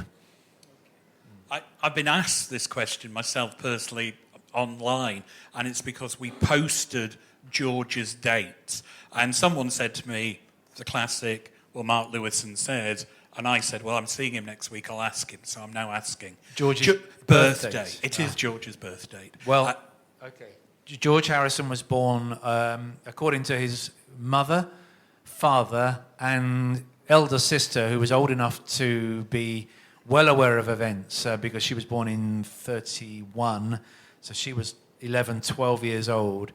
George was born at 10 minutes after midnight into the 25th of February 1943 in Arnold Grove in Speke, Wavertree rather, just off the High Street in Wavertree. George then, around 1993, 4, something like that, decided to start saying in interviews that actually all the books are wrong because he was born on the 24th of February.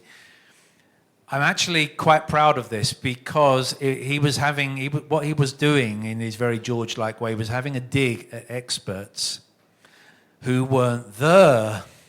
And I was never there. And he was having a dig at me, amongst one or two others, but certainly including me, because I had written 2 books by that point called, 3 books. The Beatles Live, which was everywhere the Beatles had played on stage. I did the Beatles Recording Sessions book by listening to all the tapes at Abbey Road and writing about them. And then the Complete Beatles Chronicle, which was a blend of those 2 with some new information. And although he relied on those books to a certain degree to tell him where he was on a given day, he didn't like the fact that those books had been written by somebody who wasn't present, wasn't there. So he decided that all these bloody experts who know more about me or think they know more about me than I do, I'll spoil all their books by coming up with a new date of birth. And it was really a dig at me and the likes of me. You know less than you think you do kind of comment. It was very much George's personality, which actually I find quite appealing and attractive, even though he was having a pop at me. But really, I know what he was doing there. And I'll go with George's mother, father, and sister. He was born 10 minutes into the 25th of February. No, that works for me. Another question over there. Hi, Mark. It's a question about the word grotty. Yes. No, it's not. I'm joking. I'll go on. One more. I know. How would you spell the word? No, A Hard Day's Night. So in terms of, correct me if I'm wrong, I think the soundtrack, the LP was the first original one completely that they wrote. Is that right?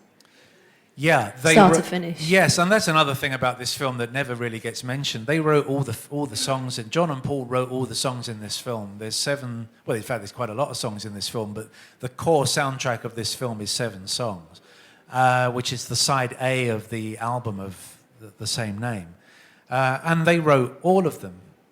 And there were questions already being asked of the Beatles, would they ever write a musical? Well, in essence, they did. They wrote one right here in A Hard Day's Night. Right. Do you think in terms of their songwriting turning point in that sort of 10 sort of year period of them with the albums coming out, that this is quite an important album for them personally?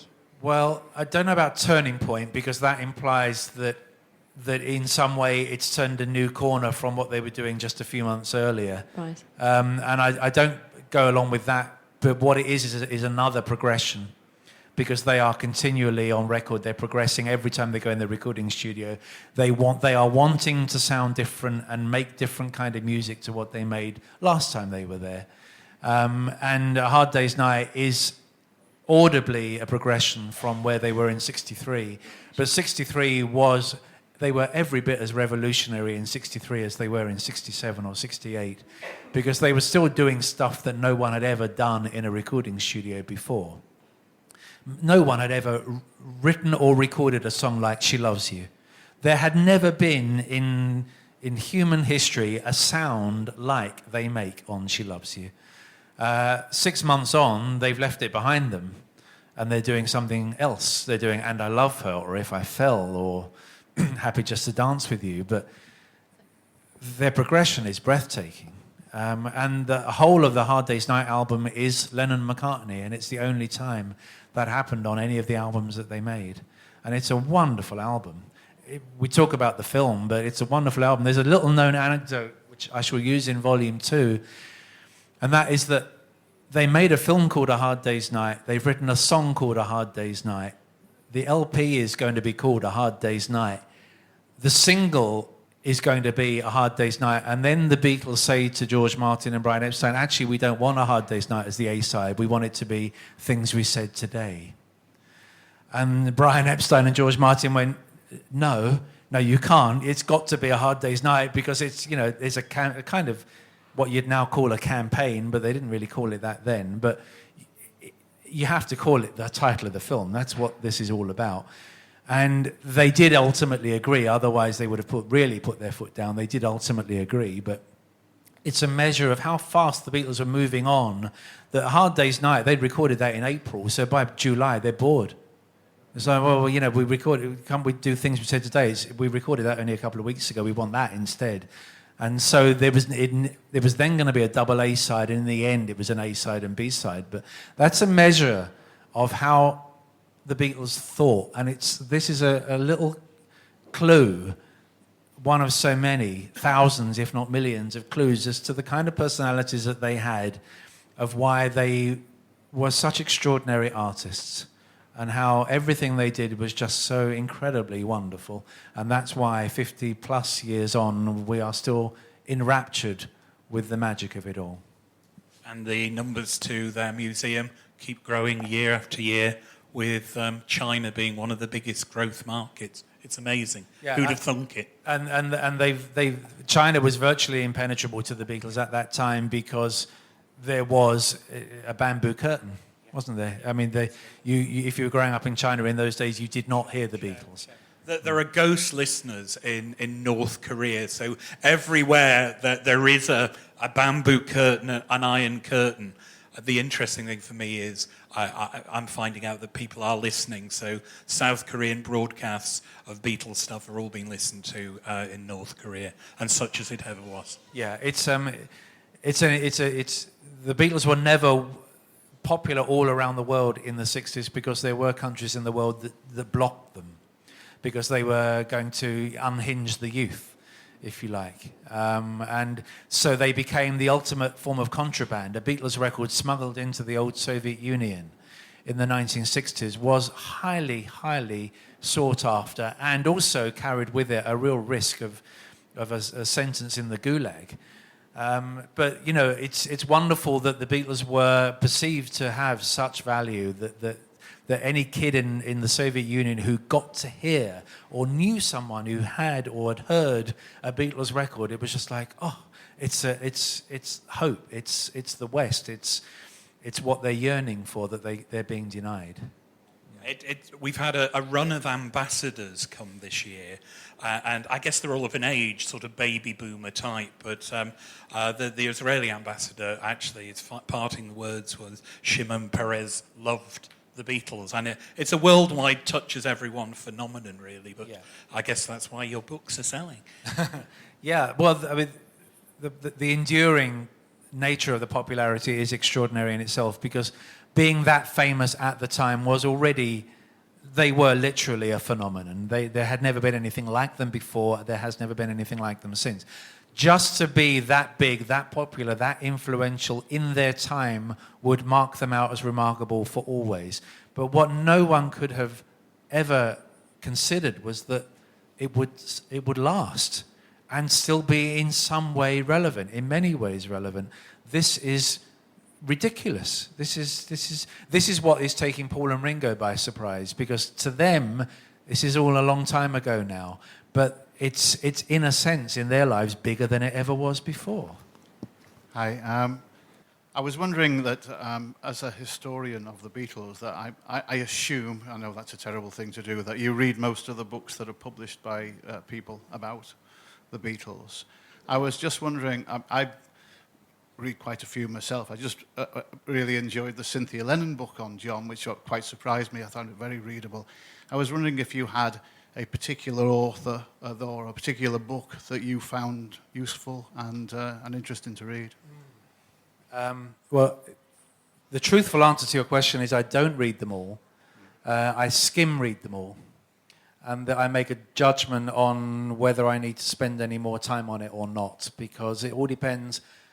This is very much my world, and I know a lot of the writers, and I know a lot of what it is, or almost all of what they're writing about. There's always something more to learn, of course, but this is a subject that I'm steeped in. So I have a way of looking at books that will quickly tell me whether or not it's something I need to spend time with.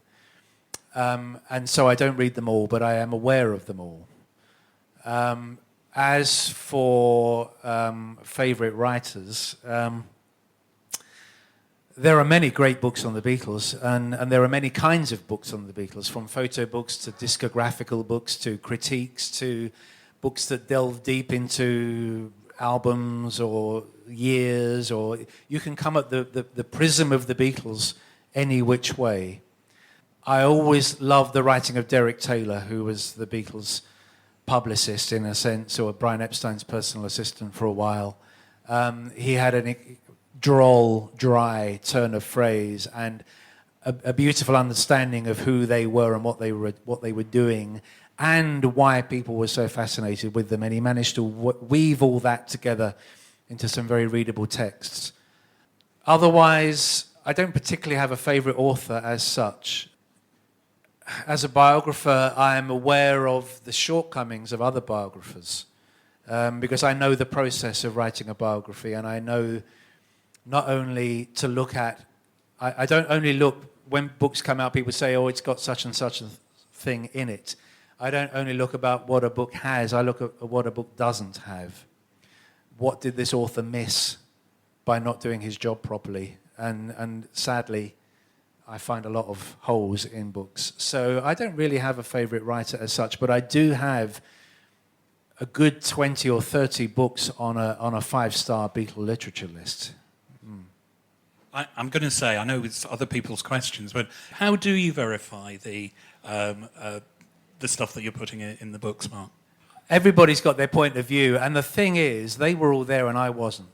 And I never fail to lose sight of the fact that as a biographer or historian, I'm writing about events to which I wasn't present, or at which I wasn't present, and it's very difficult to actually know the truth. It's also difficult to assess, you know that film Rashomon, where the same scene is seen differently by so many different people. They were all witness to it, but they remember it or explain it differently because it meant different things to them at that moment of it happening. So it is with anything in history, and in the case of the Beatles, the story is littered with contradictions, fabrications, accuracy, of course, but my job is to sift one from the other, and it's not easy. I do have what I call a good bull, I won't say the second word because it's in my contract that I won't swear, but a good bull detector when I'm interviewing someone and they say something and I don't believe it, I just think, well, I won't use that bit. There are writers, and I'm not going to name names, but they get such a great anecdote, they have to use it. Whether or not they believe in it, it doesn't matter because it's a great anecdote and they want to put it in their book. I don't put in anything I don't believe, and that does mean that I weed out quite a lot of stuff, because if it doesn't ring true to someone who immerses their life in looking for truth, then I can't use it. I've got no faith in it.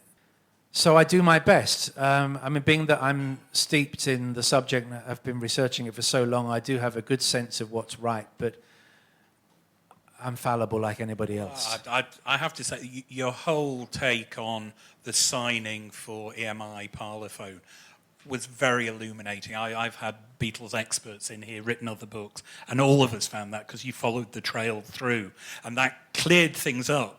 Because there are lots of myths about the Beatles. I mean, here I am running the Beatles story, and we have to try and, tread the line carefully and try and be as factual. Mark, because he drills down, because you go for the written record, because you do the versions of events, and you will actually put more than one version if there is contradictory. Yes. That's a godsend in what really has become, if you like, a Beatles myth that people just repeat, and they are wrong. Writers have agendas. They're not advertised on the covers of their books, but in their heads at the point of researching or writing, like any author of anything, whether you're making a film or writing a book or writing a poem or whatever it might be, or creating a piece of art on a canvas, you are shaping its content by the very nature of what you do. And in that shaping, you might well, often on purpose as well as sometimes subconsciously, shape it the way you want it to be seen or read or heard or whatever it might be. This is natural, this is understandable. But I've got an absolute vow to myself on the trilogy of books that I'm writing that I won't do that I'm just going to research and research and research, and whatever I find that is relevant and needs to be there for the understanding of the story will go in the best way that I can fit it in so that it makes the most sense. Whether I like it or not, whether it's not a question of believing this because I've covered that aspect already, but whether it reflects well on people or not well on people, it's long enough ago now for it to be put in. But to do it without an agenda, because there's a biography of the Beatles where the writer clearly hated Paul McCartney. And every time he mentions Paul McCartney's name, he has a chip at him. That is outrageous. I mean, anybody who buys a book like that should be able to demand their money back, because Paul McCartney is not getting a fair crack of the whip, and you as the reader are not getting the truth. You're getting it through that distortion of the author not liking him and wanting to slag him off every time. Well, I would never, ever debase myself in that way. I'm only interested in finding out what happened and reporting it. Back to the audience. Hi, Mark. I'm here at the back. Hello. Hi. I've read most of your books and thoroughly enjoyed them. You made a subject come to life. I felt like I heard all those tapes at Abbey Road. My real question is, how the hell are you going to finish this trilogy? Because I've read the deluxe version of it. Anyone who read the abridged version has missed out so much. It's wonderful, and it flows, and it's so easy to read. But we're a similar age, and I'm scared I'm not going to get to read it. Yeah. Yes, thank you. I was thinking about I think the me question is, are you well? No, I was referring to me rather than you. I took a vitamin C tablet this morning. All I can do is work flat out on it, which is what I do. I mean, I took a little time off to write this book, but it was a kind of dovetail deviation, if you like. It's a concern. I do wish I'd started it a little bit younger, but I'm in good health, and I'm well on the way to being ready to start writing volume 2. In that, I've pretty much done the research now. I mean, I have immense amount of research. The problem for me is actually more a case of how to organize and structure such a vast mass of usable, relevant information that is in its content so disparate. However, I like a challenge, so it will happen. I'm still anticipating that Volume 3 will be done by about 2028, 2030 at the latest, which sounds like a very long time away. It's only really 14 years. Can I ask, Volume 3 will finish when? When do you think? I mean, what year in the Beatles' career? I don't absolutely know for sure, but it'll be around or a little bit after 1970. But by then, of course, it will be very seriously after the event. We'll be 60, 70 years after the event, won't we? We'll be 60 years after the event by then. Next question. Hi, Mark. My name's Nelson. I'm a bit worried because I haven't read the deluxe version, and it took me over a year to read the smaller version, so it's going to take me a long time. Did you know about the deluxe version, so-called? I did. I just didn't have the money at the time to buy it, but it's on every one of my friends' Christmas list for me, so hopefully they'll chip together and buy me a copy. If I could just ask two questions. Yeah. First one relates to all these years. The moment building up to when John meets Paul is one of my favourite moments, not only in the book, in history. And my heart was beating and everything was building up to it, and I was thinking, this is brilliant. But you kind of blew it all away by saying they might have met beforehand at a shop in a brief encounter. So my question was, how did you come to that, and do we know if that really did happen? And my second question is, I've listened to a lot of Rodriguez and Buskin recently. I know you've been on their podcast. And how much stock should we put in what Paul McCartney says about the Beatles today? Wow. Sorry, I know that's quite long. Terrific stuff. Paul McCartney still comes to Liverpool. Someone told me that he may have sold his house in Heswall. I don't know if that's true or not. But that's news to me if he does. It was mentioned, I drive by it virtually every day and say, that's... I'd be surprised if he has, but apparently there's somebody else there now. Whether he's just got someone living in, I don't know. But anyway, he does still come to Liverpool. He does still have family here. He does still love it here. And when he comes to Liverpool, he will occasionally give people who happen to be with him a tour.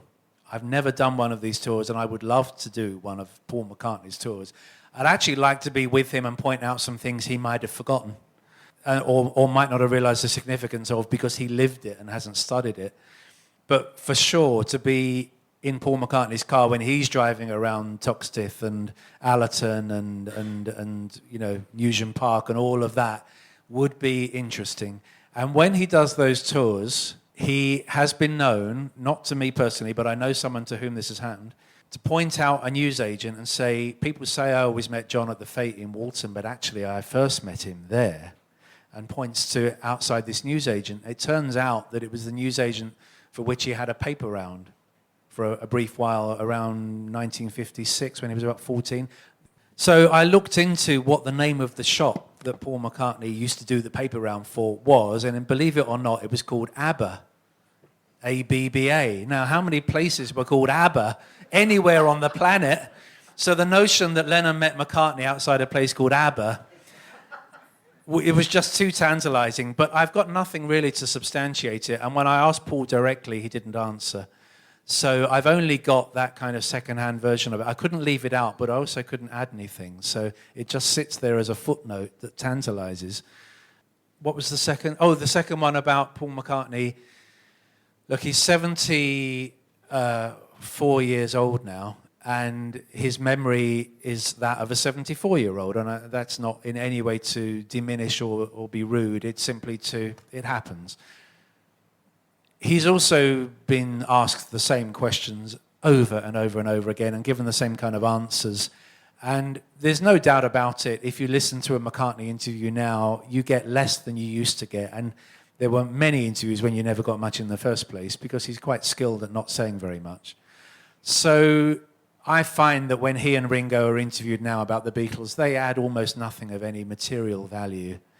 But that doesn't mean they haven't given in the past. And part of the joy, and I think you probably know this already from Tune In, is that I've looked for every interview any one of them has ever done in any medium to anyone at any time. And they have been interviewed so much. And depending on what was on their mind on a given day, they will really reveal things. The Beatles were very revealing in the way that they answered questions. They always answered things straight. So even though he's not giving much of value now, We've had it in the past, and there are some wonderful quotes from McCartney in Tune In, which are from interviews, many of them done by me, because I always asked him better questions, dare I say it. I weep at how pathetic the questions are they get asked by people. In particular, I wonder why journalists and broadcasters don't ask them about things that are in Tune In, because that will get them talking about things they've never spoken about before, that they would actually enjoy speaking about. But most people just ask them the obvious. It's just one of those sad things. Hi. Hello. Yeah, hi. Prior to the Beatles going on the tour, where did they rehearse, and were those sessions ever recorded, do you know? They barely rehearsed because they were playing every night. So they were just... I mean, the tours were easier for them than one-night stands because they typically did a lot less time on stage than they did in... I mean, they were doing 2 hours a night here in Liverpool. When they were doing ballrooms around the country, they went down to an hour. And then when they were doing the cinema and theatre circuit, they were down to 25 minutes. So they didn't really need to rehearse, except when it comes to their last British tour in December '65, when they last played in Liverpool at the Empire. They hadn't played live since America at the end of August, and this was now December. They'd done an album in that time, but they hadn't played together as such on stage, and they had to rehearse for that. And though the rehearsal itself wasn't recorded, I do have a recording of them discussing when they will have this rehearsal. And it's amazing. They're a band, and they're about to go out on the road, and it's like, oh, I don't want to do it Tuesday. Oh, I don't want to do it Wednesday. Oh, I don't want to do it Thursday. They barely rehearse for that tour.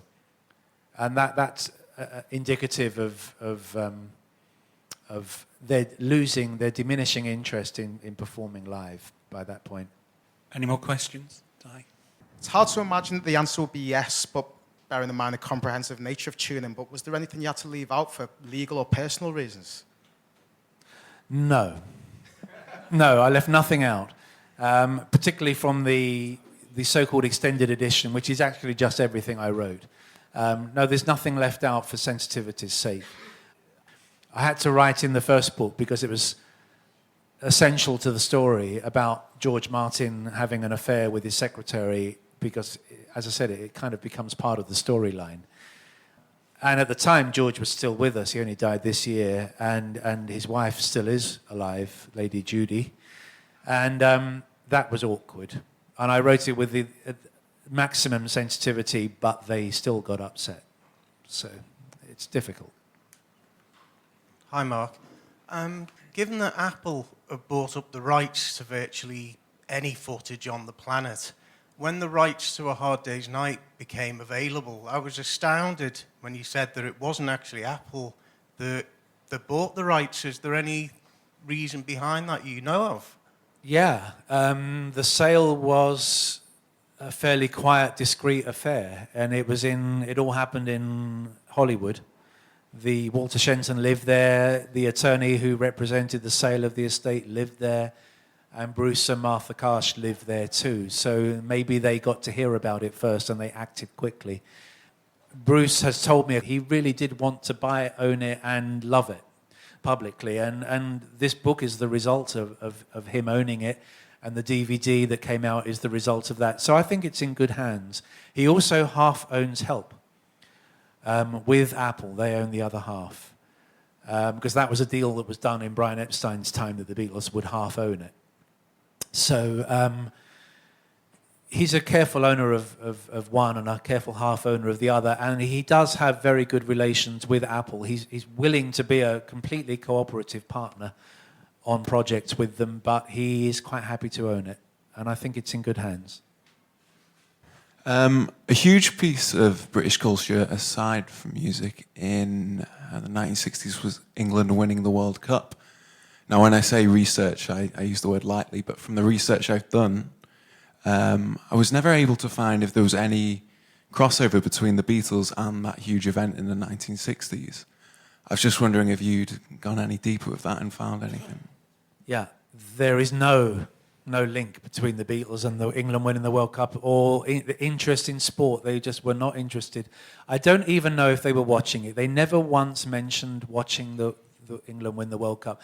They probably were, because most people were. Not north of the border, of course, or in Wales, but in England, most people were watching it, and probably they were in the country at the time, and they probably were watching it, but they never said it. And the worlds of rock and roll and football were entirely separate in those days. They've come a lot closer in more recent times, but in those days, and probably that began with Chelsea being kind of a King's Road team in the late 60s with Alan Hudson and those kind of guys. But really, rock and roll music, beat music, pop, whatever you want to call it, and sport were entirely separate. And there's no real talk even of the footballers liking the Beatles either. George Best, because of his hairstyle, was named El Beatle, but it was because of the hairstyle. And there is also that clip of him dancing on Top of the Pops, which you can see on YouTube, because Top of the Pops used to come from Manchester. But Liverpool Football Club, Everton Football Club, and the rock and roll scene in Liverpool, the Mersey beat scene, there's no crossover at all. Yeah, I mean, we've got a footballer on the front cover, one of in the Peter Blake montage, haven't we? Stubbins. We've got an album cover of John Lennon. But the only thing I can find of interest sport-wise, because they're interested in the new chord, was motor racing and George, because he did get a passion for that during his life. Yeah, they weren't into sport at all. And in fact, Pete Best was a bit sporty, so when they kicked him out and got Ringo, they actually became completely unsporty, the Beatles. Except that George had this thing that went back to his childhood of liking motorbiking and Formula One. Yeah. Any more? Yeah. Yes. Hi. I'd just like to make a comment, because in the anthology, the book, there's a photo of George as a young, as teenager, watching one of the FA Cup finals.